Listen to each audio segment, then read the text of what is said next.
प्रिय साथियों नमस्कार। साहित्यविद KPS पर आपका पुनः स्वागत है। प्रस्तुत है प्रसिद्ध उपन्यास कपाल कुंडला का 25वां भाग। आइए आरंभ करें कृष्णपाल के स्वर में। कपाल कुंडला घर से निकलकर जंगल में घुसी। वह पहले उस टूटे घर में पहुंची जहां ब्राह्मण से उसकी मुलाकात हुई थी। दिन का समय होता तो वह देखती कि उसका चेहरा बहुत उतर गया है। ब्राह्मण वेशी ने कपाल कुंडला से कहा, यहाँ कापालिक आ सकता है, आओ अन्यत्र चलें।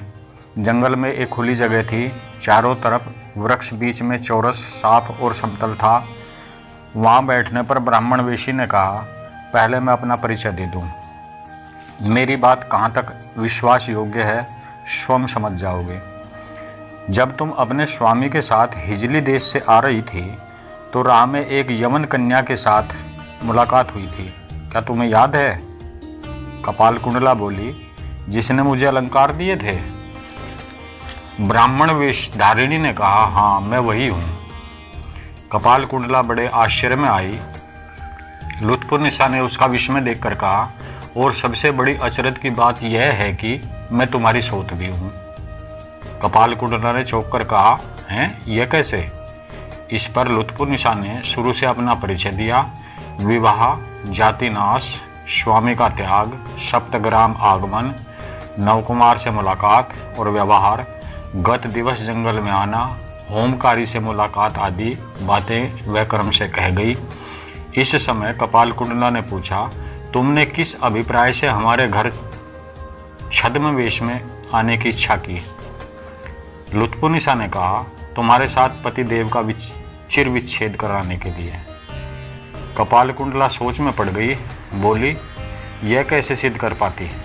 लुत्फुन्निसा बोली, तुम्हारे सतीत्व के प्रति तुम्हारे पति को संशय में डाल देती, लेकिन उसकी जरूरत नहीं। वह राह मैंने त्याग दी है। अतः अगर तुम मेरे कहे मुताबिक कार्य करो तो सारी कामना सिद्ध हो, साथ ही तुम्हारा भी मंगल होगा। कपाल कुंडला, होमकारी के मुंह से तुमने किसका नाम सुना था?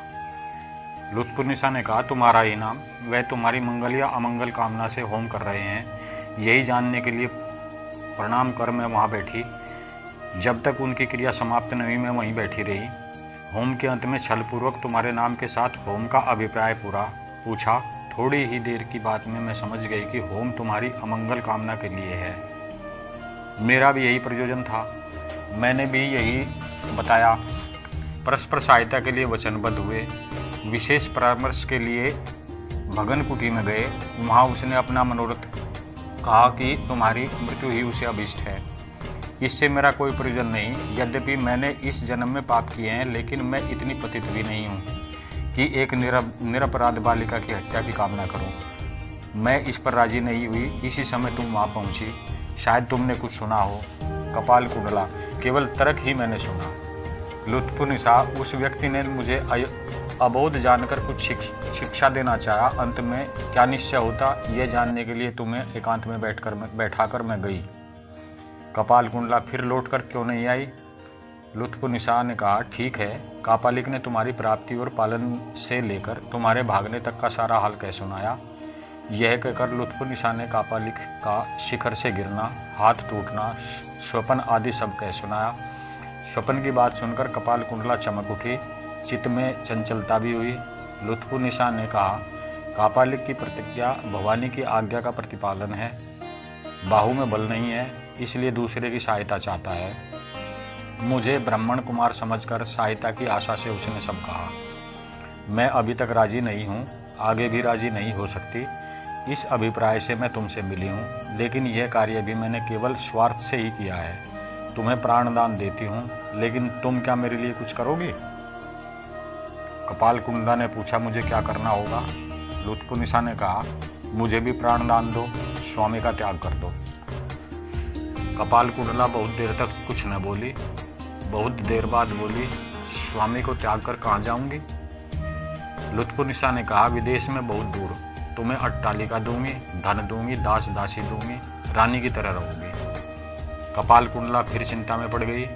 पृथ्वी में उसने सब देखा, लेकिन कोई दिखाई नहीं दिया। अंतःकरण में देखा, नवकुमार कहीं भी न थे। तो क्यों लुत्फुन्निसा की राका काटा बनूं? फिर बोली, तुमने मेरी क्या सहायता की है यह अभी समझ नहीं पाती हूँ। अट्टालिका, धन, दास दासी नहीं चाहती। मैं तुम्हारे सुख में क्यों बाधा बनूं? तुम्हारी इच्छा पूरी हो, कल से इस विघ्नकारिणी को कोई खबर न पाओगी। मैं वनचरी थी, उन्हें वनचरी हो जाऊंगी। लुत्फुनिसा आश्रय में आई। उसे इतनी जल्दी स्वीकार कर लेने की आशा न थी। मोहित होकर उसने कहा, बहन, तुमने मुझे जीवन दान दिया है, लेकिन मैं तुम्हें अनाथा होकर जाने न दूंगी।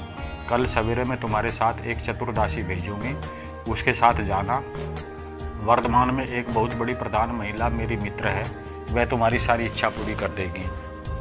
कपाल कुंडला और लुत्फुनिसा इस प्रकार निश्चिंत हो बातें कर रही थी कि सामने कोई विघ्न ही नहीं।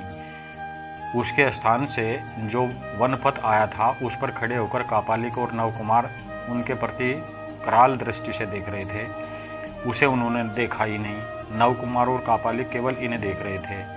दुर्भाग्यवश इनकी बातें सुनने की परिधि से वे बहुत दूर थे।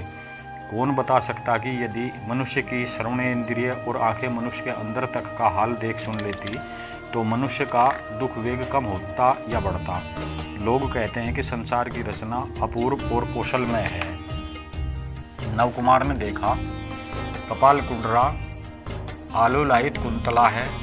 जब वह उनकी न हुई तब तक भी वेणी बांधती न थी। उसके बाल इतने लंबे थे और धीमे स्वर में बातें करने के लिए यह इतनी पास बैठी थी कि सारे बाल लुत्फुनिसा की पीठ तक उड़कर जा रहे थे। उनका इधर ध्यान न था, लेकिन नवकुमार यह देखकर हताश और जमीन पर बैठ गए। यह देखकर कापालिक ने अपनी बगल से लटकते हुए एक नारियल पात्र से निकालकर कहा, वत्स, बल खोते जा रहे हो, हताश होते जा रहे हो, लो यह भवानी का प्रसाद है, पियो पियो, बल प्राप्त करोगे। कापालिक ने नवकुमार के मुंह के पास एक पात्र लगा दिया। नवकुमार ने अनमने धोकर उसे पिया और दारुण प्यास दूर की। नवकुमार को यह मालूम न था कि यह पेय कापालिक की स्वयं की तैयार की हुई तेज शराब है। उसे पीते ही बल आ गया। उधर लुत्फुनिसा ने पहले की तरह मृदु स्वर में कहा, बहन, जो काम किया है उसका बदला दे सकने की मेरी शक्ति नहीं है, फिर भी चिर दिनों तक मैं तुम्हें याद करती रहूंगी, तो यही मेरे लिए सुखकर होगा। मैंने सुना है कि जो अलंकार मैंने तुम्हें दिए थे उन्हें तुमने गरीबों को दे डाला। इस समय मेरे पास कुछ नहीं है। कल दूसरा प्रयोजन सोचकर अपने साथ अंगूठी भर ले आई थी। भगवान की कृपा से उस पाप से दूर रही। यह अंगूठी तुम रख लो। इसके उपरांत इस अंगूठी को देखकर तुम अपना मुखलिस बहन को याद करना। आज यदि स्वामी पूछेगी यह अंगूठी कहाँ पाई तो कह देना लुत्फुनिसा ने दिया है। यह कहकर लुत्फुनिसा ने बहुत धन देकर खरीदी गई उस अंगूठी को उंगली से उतारकर कपाल कुंडला के हाथ में दे दिया। नवकुमार ने यह भी देखा। कापालिक ने नवकुमार को पकड़ रखा था। उन्हें फिर कांपते देख फिर शराब पिलाई। मदिरा नवकुमार के माथे पर पहुंचकर उनके प्रकृत स्वभाव को बदलने लगी। उसने स्नेहांकुर तक को उखाड़ फेंका। कपाल कुंडला लुत्फुनिसा से विदा होकर घर की तरफ चली। नवकुमार और कापालिक ने लुत्फुनिसा से छिपकर कपाल कुंडला का अनुसरण किया। प्रिय साथियों, प्रसिद्ध उपन्यास कपाल कुंडला का 25वां भाग समाप्त होता है। आशा करते हैं पसंद आया होगा। कृपया चैनल को लाइक, शेयर, सब्सक्राइब अवश्य करें।